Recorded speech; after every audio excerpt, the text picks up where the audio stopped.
Yo, what is going on, Headliner Nation? It's your boy, The Doc, and we are back for week 14 in the injury update show. You guys know the deal. Each and every week, I, an actual doctor, go through the NFL slate, tell you about all the injuries that you need to know about for your fantasy teams, and it's an important week because week 14 is typically the last week of the regular season for most fantasy leagues, and we've got a lot of injuries to talk about and a lot of teams on bye, so hopefully this video will help you. If it does, make sure you like it down below, but let's get into it. Like usual, we will not be talking about Thursday Night Football. Lions did pick up an important win, clinching a playoff spot against Green Bay. Did not see a lot of Jaden Reed in that game, so we'll keep an eye out, see if there's anything going on with him. We're not going to spend much time on those guys. Also, not going to spend a lot of time on the team on bye.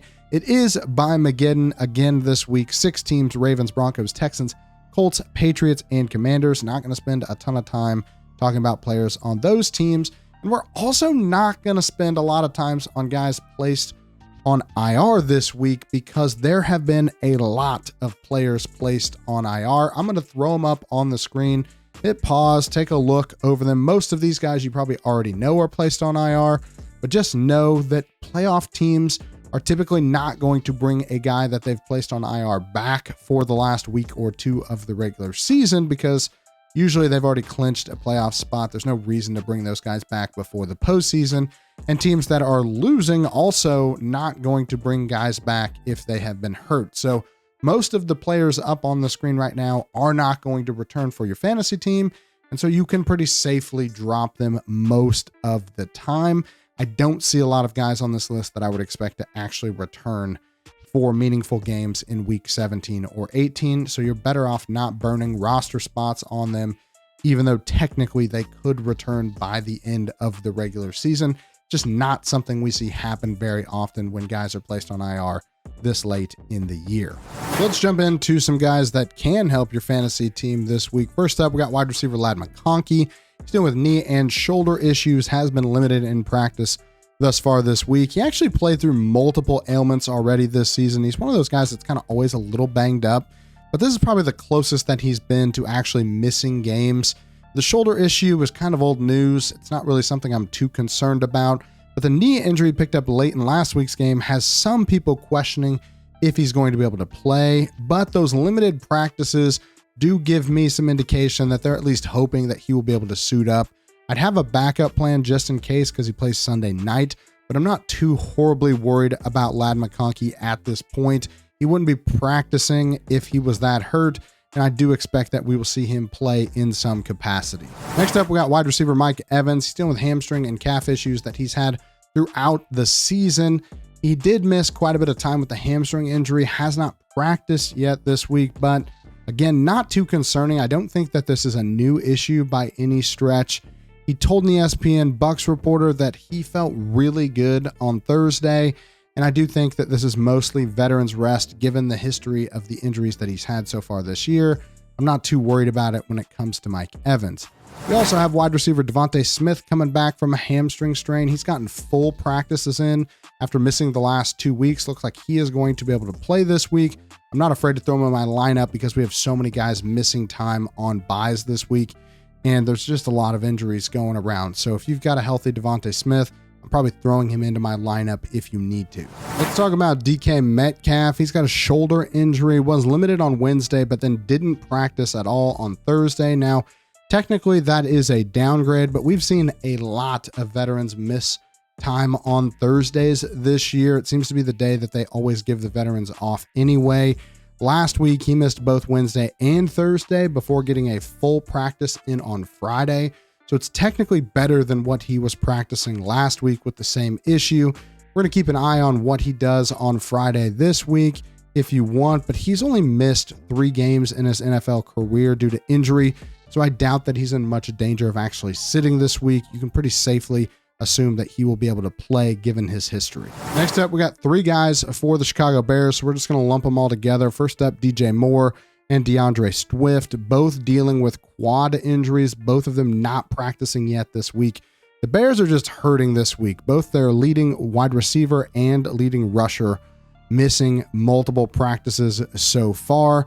Their backup running back, Roschon Johnson, is also missing practices. He's in the concussion protocol. So Travis Homer becomes a pretty interesting flex option this week. He's the only healthy running back on the depth chart. If Moore ends up missing the game as well, which is looking very likely or at least possible, I'd expect to see Rome Odunze and Cole Kmet get a little bit more run in the offense. Both of these guys would be startable against a pretty banged up 49ers defense that has injury issues on their own right. The Bears are looking for a win for their interim head coach as well. And so I don't know if anyone is like me, but I like to think that players play harder for the interim head coach trying to get them their first win. And so we'll see if that plays out with the 49ers this week playing the Bears. And the 49ers are playing for their lives. So I'm not saying that they are not trying to win this game or that it's going to be easy for them to win this game, but just know the Bears offense is a little banged up, which should concentrate targets and opportunities to specific players.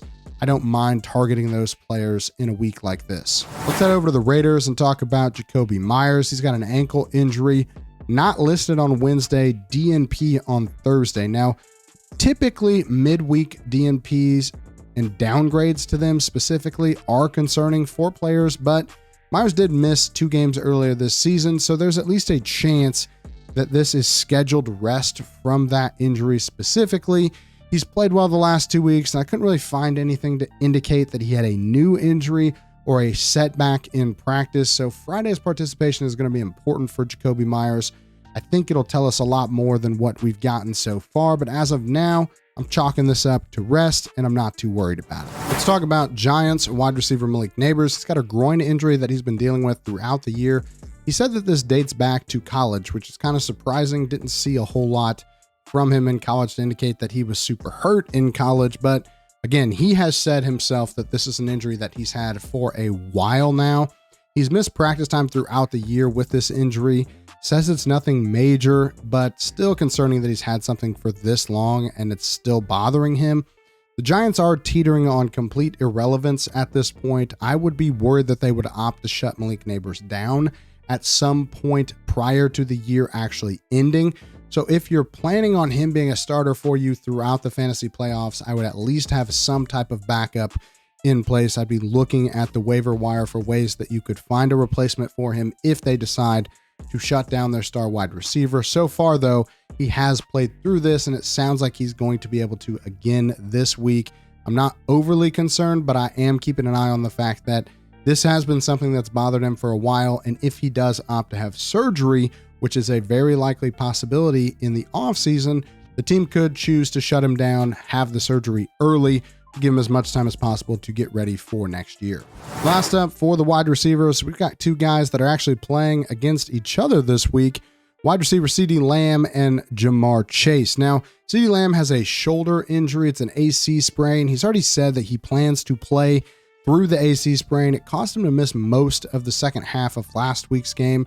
He's played through this issue since week 9, and while I do think it's bothering him, he's not going to miss a chance to go head-to-head with one of the other best wide receivers in the league in Jamar Chase. Now, Jamar Chase isn't totally pain-free in this game either. He's got an ankle injury, was limited in practice on Thursday, but he's going to look forward to continuing his dominant season despite tweaking that ankle. Couldn't find any specific play where he hurt this, so it's hard to say exactly what happened with the ankle injury, but it does not sound like it's serious from reports. He should also be ready to go for Monday Night Football. Let's talk about the running backs next. We've got Kenneth Walker III with calf and ankle issues. It's hard to say if this is 2 separate issues or just one issue affecting both the calf and the ankle. They are technically different structures, but they're listing it as both things. We'll see what happens with what that exact injury is. I couldn't find a video or anything that indicated that he was hurt in a game, so he could just be banged up, but it's hard to say for sure. And nobody really wants to talk about it, but Kenneth Walker has kind of been a mess over the last month and a half. He's averaged over 4 yards a carry in a game just one time since the first week of October. And now he's got multiple ankle injuries potentially, or at least one bad ankle injury. Either way, he's clearly not at 100% right now, but he is getting over 21 opportunities a game over the last month. So you have to ride the volume, and it does sound like he's going to be able to play through this, even though he didn't practice on Thursday.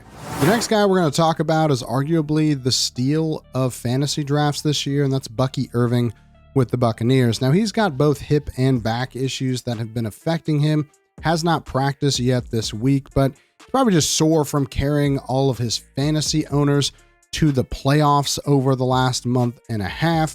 This sounds like it's more wear and tear than true injuries, and so I'm not too worried about Bucky Irving being able to play this week, but keep an eye on it just because he has not practiced yet this week. We'd like to see him get at least limited work, but ideally full work in on Friday so that we can comfortably throw him in our lineups and hopefully ride him to a fantasy playoff spot, because he has been probably the best running back over the last month and is definitely a guy who is leading a ton of teams to potential fantasy championships. So hopefully you already have him on your squad. If not, you better hope you don't run into him during the fantasy playoffs. Last running back we're going to talk about is Breece Hall. He's got a knee injury, not practicing yet this week. His knee was bothering him last week, but he managed to play through that injury and still get the majority of the running game work. I'd expect more of the same this week if he suits up, but the Jets are getting dangerously close to shutting down stars. They have had probably one of their worst years in terms of expectations to reality, and that's saying a lot for the Jets because they normally don't have much in terms of expectations. But Breece Hall has been a little disappointing if you took him as your first overall pick in fantasy. Braylon Allen has a chance to step in and take over the workload if Breece Hall is banged up to the point where they're going to start limiting him in these games. And we will see that shift happen sooner rather than later if the Jets keep losing. So if you have Breece Hall and you're expecting to make the fantasy playoffs, you better hope the Jets win this week and continue winning games to at least keep them at least somewhat hopeful that they could make the playoffs, even though I don't have much hope personally. And finally, we got one tight end to talk about, and that's Dallas Goedert with the Eagles. He has a knee injury of some sort. It's not sure exactly what's going on with this knee. Couldn't find a really good video of it. It's kind of disappointing. I feel like this week could not find much in terms of actual video evidence of any of these injuries. But he has not practiced yet this week. The MRI said that it was better than the team expected it to be, so I guess that's good. But they still think that this is considered a week-to-week injury. They've already added a veteran tight end in CJ Uzoma and have 10 different scenarios where they could potentially clinch a playoff spot with a win or a tie this week, and they are expected to win against the Panthers. I would not be surprised if Goedert was placed on IR at some point over the weekend, and they could theoretically play the rest of the year without him and still be comfortably in the playoffs, bring him back for the playoff push. If this is a bad enough knee injury, I would not be surprised if they choose to shut him down, and Grant Calcaterra would be the guy stepping in for Goedert, who's getting that pass catching work. So if you're really desperate for a tight end streamer, Grant Calcaterra could be the guy that could take you into the promised land if you need an absolute dart throw at the tight end position. That's it for this week's injury show. Hopefully you guys appreciate it. If you did, like, subscribe to the channel. It helps us out a ton. We are on our way to 250,000 subscribers. I want to thank you guys again for all of your support. If there's anybody I missed, let me know in the comments down below. I want to thank our sponsor, Underdog Fantasy. If you guys have already been eliminated from your fantasy playoffs but still want to be part of the fantasy action, use the code Headliners when you sign up at Underdog. Get up to $1,000 in bonus cash when you put your first deposit down. Again, using the code Headliners. That's all I got for you guys this week. Was a little bit longer show than we've been doing. Hopefully you appreciated that. Wanted to get you guys as many injury updates as I could with such a big week in fantasy heading up. Let me know in the comments if you made the playoffs already or if you clinched a playoff spot. I always love seeing you guys celebrate your wins here with us with the Fantasy Headliners. And if you haven't and want to be a part of the best fantasy community on the planet, hit the join button down below. Access our exclusive Discord. We are celebrating a ton of victories over there, talking about player props, talking about all sorts of fun things. And it's just a great community. We don't let any jerks in there. So if you want to be a part of a great fantasy community that's talking about football year round, make sure you hit that join button down below. But that's all I got for you guys this week. Hopefully you enjoyed it, and we will see you next time. Analytics off the chain, all the channels not the same. Jake and Kyle, you know the name. Headliner Nation, we running the game.